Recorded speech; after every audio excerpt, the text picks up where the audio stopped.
अभिवादन स्वीकार कीजिए दोस्तों नासिर का।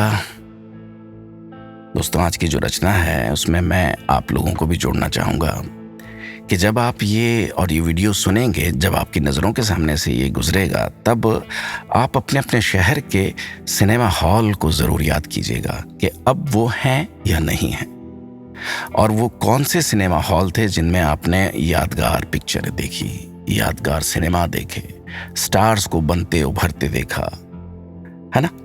तो आप लोग कमेंट में ज़रूर लिखिएगा कि आपके शहर में कौन कौन से टॉकीज थे, अब हैं या नहीं हैं।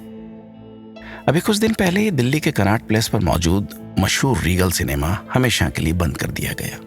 साल 1932 में बनकर तैयार हुआ रीगल सिनेमा जाने कितनी कहानियों का गवाह रहा है। चलिए कुछ कहानियां आज। दिल्ली में एक दौर वो था जब रीगल सिनेमा के सामने सब कुछ फीका लगता था। यानी 1950 के दौर में दिल्ली के कई इलाके तो ऐसे थे कि जहां तांगे वाले एक सवारी रीगल, एक सवारी कनॉट प्लेस की आवाजें लगाते सुनाई देते थे, जबकि पड़ोस में ही और भी सिनेमा हॉल थे, जैसे रिवॉली है, प्लाजा है, ओडियन है, लेकिन ज्यादातर सवारियों की मंजिल रीगल सिनेमा ही हुआ करती थी। जब 70 का दौर आया, यानी 1970 का, तब दिल्ली में फटफट गाड़ियां चलने लगी थी। उस वक्त फटफट गाड़ियां पालिका बाजार में खड़ी मिलती थी और उनके ड्राइवर रीगल सिनेमा चिल्लाते रहते थे। अंदाजा लगाया जा सकता है कि रीगल का जलवा वहां मौजूद दूसरे सिनेमा घरों से कितना ज्यादा था। जब मीना कुमारी और धर्मेंद्र की फिल्म फूल और पत्थर रिलीज हुई थी, तब वो दोनों भी रीगल सिनेमा आए थे। फूल और पत्थर की सिल्वर जुबली रीगल में मनी थी। इसी तरह साल 1969 में जब आराधना फिल्म रिलीज हुई थी, तब राजेश खन्ना भी दिल्ली आए थे, जबकि रीगल में आराधना का प्रीमियर था ही नहीं। राजेश खन्ना के कहने पर रिवॉली में आराधना का प्रीमियर रखा गया था, लेकिन जब वो कार से रिवॉली की तरफ आ रहे थे, तब ड्राइवर ने रीगल सिनेमा के बाहर तगड़ी भीड़ देखी।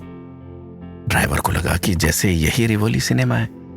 राजेश खन्ना भी अपनी गाड़ी से उतर गए, लेकिन जैसे ही उन्होंने सामने की तरफ देखा तो उन्हें आभास हो गया कि वो गलत जगह आ गए। राजेश खन्ना को रीगल पर देखकर भीड़ उनकी तरफ दौड़ी। राजेश खन्ना फौरन अपनी गाड़ी में वहां से वापस बैठे और निकल लिए, क्योंकि अगर वो गलती से भी उस भीड़ में फंस जाते तो वहां से निकलने में उन्हें जाने कितना वक्त लग जाता। रीगल उन चंद सिनेमाघरों में से एक था जहां पैरेलल सिनेमा भी दिखाया जाता था। इसलिए पैरेलल सिनेमा के डायरेक्टर, खासतौर पर श्याम बेनेगल के लिए रीगल सिनेमा बहुत अहम था। पैरेलल सिनेमा दिखाने के लिए जल्दी से कोई सिनेमाघर तैयार नहीं होता था, लेकिन रीगल ने मंथन, अंकुर, निशांत और न जाने कितनी ही पैरेलल फिल्में दिखाई थी, और इस वजह से रीगल सिनेमा की खूब तारीफें भी हुआ करती थी। राज कपूर भी रीगल सिनेमा खूब आते थे। आसपास के कई पुराने लोग दावा करते हैं कि वो राज कपूर से कई दफा रीगल पर मिले थे। एक दफा राज कपूर की कोई फिल्म रिलीज हुई, वो रीगल में दिखाई जा रही थी। तब उनके पिता पृथ्वीराज कपूर दिल्ली में ही थे। उन दिनों पृथ्वीराज कपूर राज्यसभा सदस्य भी थे। वो भी अपने बेटे की फिल्म देखने रीगल आए। किसी ने पृथ्वीराज कपूर को देखकर कहा, वो देखो आवारा का बाप। उन्होंने ये बात सुन ली और फिर पीछे मुड़कर उस कहने वाले को डांटते हुए चुप रहने को कहा। पृथ्वीराज कपूर को अच्छा नहीं लगता था कि कोई उन्हें आवारा का बाप कहे। वो कहते थे कि उनके बेटे का नाम राज कपूर है। राज कपूर कोई आवारा नहीं है, उसकी फिल्म का नाम है आवारा। बॉम्बे में भी वो इसी बात पर एक आदमी को चांटा मार चुके थे। सालों बाद पृथ्वीराज कपूर के छोटे बेटे शशि कपूर की फिल्म सत्यम शिवम सुंदरम का प्रीमियर भी रीगल में हुआ। शशि अपनी हीरोइन जीनत अमान के साथ रीगल पहुंचे तो उन पर गेंदे के फूलों की बारिश हो रही थी। इस दौरान किसी ने जीनत अमान को चकोटी काट ली। जीनत गुस्से में पीछे मुड़ी और चकोटी काटने वाले को चिल्लाते हुए ढूंढने लगी, लेकिन वो कहां हाथ आता। शशि कपूर भी इस हरकत से गुस्सा हो गए। उन्होंने भीड़ से कहा कि कंट्रोल में रहें, नहीं तो हम लोग चले जाएंगे।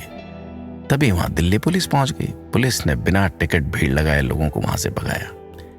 ये लोग सड़क की दूसरी तरफ मौजूद रहे, हरी घास के इलाके की तरफ चले गए। वहां से तालियां बजाने लगे। रीगल वो सिनेमा घर था जहां देश की राजनीति के कई बड़े और नामी चेहरे भी फिल्म देखने आए थे।